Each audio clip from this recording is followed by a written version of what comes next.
Hello friends, welcome back. അപ്പോൾ ഇന്ന് നമ്മൾ ചെയ്യാൻ പോകുന്നത് 6 പാനൽ കുർത്തിയാണേ.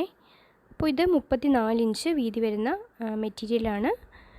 എക്സൽ സൈസിലുള്ള മെഷർമെൻ്റാണ് കേട്ടോ നമ്മൾ ഈ ചെയ്യുന്നത്. തുണിയുടെ ലെങ്ത് വരുന്നത് 290 കേട്ടോ. ആദ്യം തന്നെ നീളത്തിൽ 2 മടക്കിയെടുത്തു. പിന്നെ വീതിയിൽ ഒന്നുകൂടി മടക്കി ഇതേപോലെ 4 ഫോൾഡ് ചെയ്തിട്ടിട്ടുണ്ട്. ഇനി നമുക്ക് വേണ്ട ലെങ്താണ് ഫസ്റ്റ് ഞാനിവിടെ മാർക്ക് ചെയ്തത്. സീം അലവൻസും കൂടി കൂട്ടി 45 ഇഞ്ചാണ് എനിക്ക് വേണ്ട കേട്ടോ. അപ്പോൾ ഇവിടെ പാനൽ കട്ട് ആയതുകൊണ്ട് തന്നെ ഞാനിവിടെ 1 ഇഞ്ചും കൂടി എക്സ്ട്രാ എടുത്തിട്ടുണ്ട്. 46 ഇഞ്ചാണ് മാർക്ക് ചെയ്തെടുത്തത്. ഇനി നമുക്ക് തുണിയിലേക്ക് ബാക്കിയുള്ള മെഷർമെൻറ്റ്സ് കൊടുക്കാം. ആദ്യം തന്നെ നമുക്ക് ഈ ഫോൾഡഡ് ആയിട്ടുള്ള ഭാഗത്ത് നിന്നും 2.5 ഇഞ്ച് മാർക്ക് ചെയ്യുന്നുണ്ട് കേട്ടോ. അപ്പോൾ ഇവിടെ എക്സൽ സൈസാണ് എടുത്തിട്ടുള്ളത്. 2.5 ഇഞ്ച് മാർക്ക് ചെയ്ത ശേഷം അവിടെ നിന്നും നേരെ താഴത്തേക്ക് നമ്മുടെ ഷേപ്പ് വരുന്ന പോർഷൻ 14 ഇഞ്ചാണ്. ആ 14 ഇഞ്ചിൻ്റെ കൂടെ 2.5 ഇഞ്ചോ 3 ഇഞ്ചോ കൂടി ആഡ് ചെയ്ത് നമുക്ക് ഒന്ന് മാർക്ക് ചെയ്യണം. അപ്പോൾ ഞാനിവിടെ 3 ഇഞ്ചും കൂടി ആഡ് ചെയ്ത് 17 ഇഞ്ചിൽ ദേ കാണുന്ന പോലെ ഒരു പോയിൻറ്റും കൂടി മാർക്ക് ചെയ്തിട്ടുണ്ട്. നമുക്കിത് ഇത് രണ്ടും കൂടി സ്കെയിൽ ഉപയോഗിച്ച് സ്ട്രൈറ്റ് ലൈനാക്കി വരച്ചെടുക്കാം കേട്ടോ. ഇനി നമുക്ക് നേരെ താഴത്തേക്ക് നോക്കാം. താഴെ ടോട്ടൽ വിഡ്ത്തിൻ്റെ പകുതി മാർക്ക് ചെയ്യാം. പകുതി 17 ഇഞ്ചാണ് വരുന്നത്. ആ മാർക്ക് ചെയ്ത പോയിൻറ്റും ഇപ്പോൾ നമ്മൾ 17 ഇഞ്ച് മാർക്ക് ചെയ്തില്ലേ, ആ പോയിൻറ്റും കൂടി ജോയിൻ ചെയ്യണം. അപ്പോൾ ഒരു സ്കെയിൽ ഉപയോഗിച്ച് ഈ കാണുന്ന പോലെ ജോയിൻ ചെയ്തെടുക്കാം. അപ്പം ഇതുപോലെ ജോയിൻ ചെയ്തെടുക്കാം കേട്ടോ നമുക്ക്. ഇനി ഈ ഒരു ഭാഗമില്ലേ, അവിടെ കർവായിട്ട് തന്നെ കൊടുക്കണം കേട്ടോ. അപ്പോൾ ഇതുപോലെ നമ്മൾ മാർക്ക് ചെയ്തെടുത്തിട്ടുണ്ട്. ഇനി ഇതിൻ്റെ അടുത്ത ഭാഗമുണ്ടല്ലോ, ആ ഒരു പോർഷൻ നമുക്ക് കട്ട് ചെയ്തെടുത്ത ശേഷം തിരിച്ച് വെച്ചിട്ടാണ് ബാക്കി മെഷർമെൻറ്റ്സ് കൊടുക്കുന്നത് കേട്ടോ. അപ്പോൾ ആദ്യം നമുക്ക് ഈ മാർക്ക് ചെയ്ത ഭാഗം ഒന്ന് കട്ട് ചെയ്തെടുക്കണം.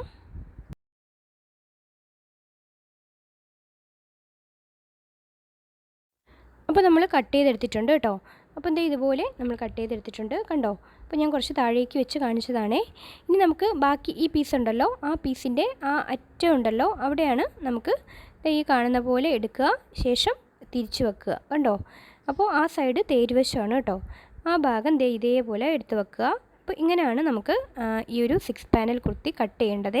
ഇനി നമുക്ക് ഇത് ചേർത്ത് വെച്ച ശേഷം നമുക്ക് ബാക്കി മെഷർമെൻറ്റ്സ് കൊടുക്കണം. അപ്പോൾ ഇതുപോലെ ഇതിപ്പോൾ 4 പീസും ഞാൻ ഒരുമിച്ച് ഇതുപോലെ വെച്ച് കൊടുക്കുന്നുണ്ട് കേട്ടോ. ചേർത്ത് ഒന്ന് പിൻ ചെയ്ത് കൊടുത്ത ശേഷം നമുക്ക് ബാക്കി മെഷർമെൻറ്റ്സ് ഉണ്ടല്ലോ കൊടുക്കാനായി, ഷേപ്പിൻ്റെ പോർഷനൊക്കെ കൊടുക്കാനുണ്ട്. അപ്പോൾ അതെല്ലാം തന്നെ കൊടുക്കണം. അപ്പോൾ നമ്മൾ സ്റ്റിച്ച് ചെയ്യുന്ന ആ ഒരു 1/2 ഇഞ്ചാണ് ഇതുപോലെ പിടിച്ച് മേളിലാക്കി വെച്ച് കൊടുക്കേണ്ടത് കേട്ടോ. ഇപ്പോൾ 2 ഭാഗത്തുനിന്നും നമുക്ക് 1/2 ഇഞ്ച് വീതം സ്റ്റിച്ച് ചെയ്യാൻ പോകും. അപ്പോൾ ഇതുപോലെ ഓരോ സൈഡും പിടിച്ചിട്ട് ഒന്ന് പിൻ ചെയ്ത് വെച്ച് കൊടുക്കുന്നുണ്ടേ. അപ്പോൾ എല്ലാ സൈഡും ഇതുപോലെ പിൻ ചെയ്ത് കഴിഞ്ഞാൽ ഇനി നമുക്ക് ബാക്കി മെഷർമെൻറ്റ്സ് കൊടുക്കണം.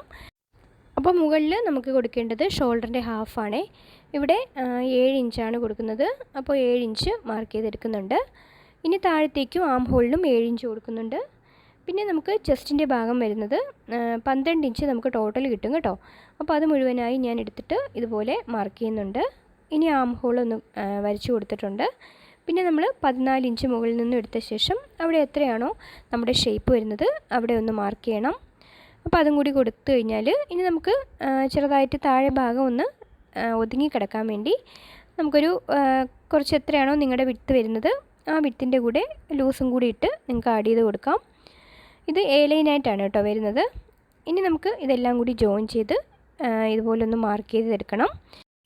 അപ്പോൾ നമുക്ക് താഴത്തേക്ക് എ ലൈനായിട്ട് മാർക്ക് ചെയ്ത് കൊടുക്കാം. അപ്പോൾ ഇനി നമുക്ക് മെഷർമെൻറ്റ്സ് കൊടുത്തത് വഴി കട്ട് ചെയ്തെടുക്കണം. കട്ട് ചെയ്തെടുത്ത ശേഷമാണ് നമുക്ക് ഈ ഒരു പാനൽസ് ജോയിൻ ചെയ്തെടുക്കേണ്ടത്. അപ്പോൾ വളരെ സിമ്പിളാണ്. നമ്മുടെ കട്ടിങ് കഴിഞ്ഞിട്ടുണ്ട്. ഇനി ഞാനിത് നിവർത്തിയിട്ട് കാണിക്കാം എങ്ങനെയാണ് നമുക്കിത് ജോയിൻ ചെയ്തെടുക്കേണ്ടതെന്ന് കേട്ടോ. അപ്പം ഇതുപോലെ ഫസ്റ്റ് പീസ് വെച്ച് കൊടുത്തിട്ടുണ്ട്. അപ്പോൾ ഈ പീസിൻ്റെ 2 സൈഡിലുമായിട്ടാണ് നമ്മുടെ മറ്റ് 2 പീസുകളും വരുന്നത്. അപ്പോൾ ഫ്രണ്ടിൽ 3 പീസും ബാക്കിൽ 3 പീസുമായിട്ട് 6 പാനലാണ് നമുക്ക് ടോട്ടൽ വരുന്നത് കേട്ടോ. അപ്പോൾ നിങ്ങൾക്ക് മനസ്സിലായെന്ന് കരുതുന്നു. അപ്പം ഇതുപോലെ നല്ല വശങ്ങൾ ചേർത്ത് വെച്ച് സ്റ്റിച്ച് ചെയ്തെടുത്തിട്ടുണ്ട് കണ്ടോ. ഇതുപോലെയാണ് കേട്ടോ സ്റ്റിച്ച് ചെയ്തെടുത്തത്. അപ്പം ഇതുപോലെ മടക്കിയിട്ട് ഒന്ന് അയൺ കൂടി ചെയ്തെടുത്തിട്ടുണ്ട് കേട്ടോ. അപ്പോൾ നന്നായിട്ട് തന്നെ പതിഞ്ഞ് കിട്ടും. പിന്നെ നമ്മുടെ ഈ താഴത്തെ പോർഷനില്ലേ ചെയ്ത് കഴിഞ്ഞ ശേഷം ആ എക്സ്ട്രാ നിൽക്കുന്ന പീസെല്ലാം കട്ട് ചെയ്ത് ലെവൽ ചെയ്യണം കേട്ടോ. അപ്പോൾ ഇനി ഇതിൻ്റെ നെക്ക് ഞാൻ ക്യാൻവാസിലാണ് കേട്ടോ കട്ട് ചെയ്തെടുക്കുന്നത്. അപ്പോൾ അത് ഡീറ്റെയിൽഡ് ആയിട്ട് ഞാൻ കാണിക്കുന്നില്ല. 3.25 ഇഞ്ച് വിഡ്ത്തും 7 ഇഞ്ച് ഇറക്കവും കൊടുത്തിട്ട് ഒരു ഓവൽ ഷേപ്പാണ് കേട്ടോ കട്ട് ചെയ്തെടുക്കുന്നത്. Front neck, back neck round നെക്കാണ് കട്ട് ചെയ്തെടുക്കുന്നത്.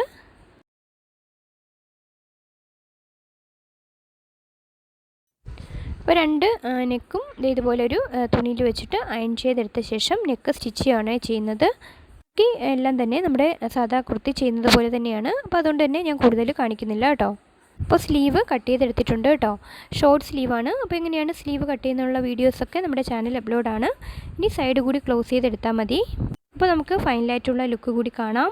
വളരെ സിമ്പിളായിട്ട് തന്നെ നിങ്ങൾക്ക് വീട്ടിലിരുന്ന് ഈ ഒരു കുർത്തി സ്റ്റിച്ച് ചെയ്ത് നോക്കാം. അപ്പോൾ ഇഷ്ടമായാൽ ഒരു ലൈക്ക് തന്ന് ചാനൽ സബ്സ്ക്രൈബ് ചെയ്ത് സപ്പോർട്ട് കൂടി ചെയ്യണേ. അപ്പോൾ ഉടനെ തന്നെ നമ്മുടെ ചാനലിൽ ഒരു ഗിവ് അവേ വരുന്നുണ്ട്. അടുത്ത വീഡിയോയുമായി കാണാം ഫ്രണ്ട്സ്. താങ്ക്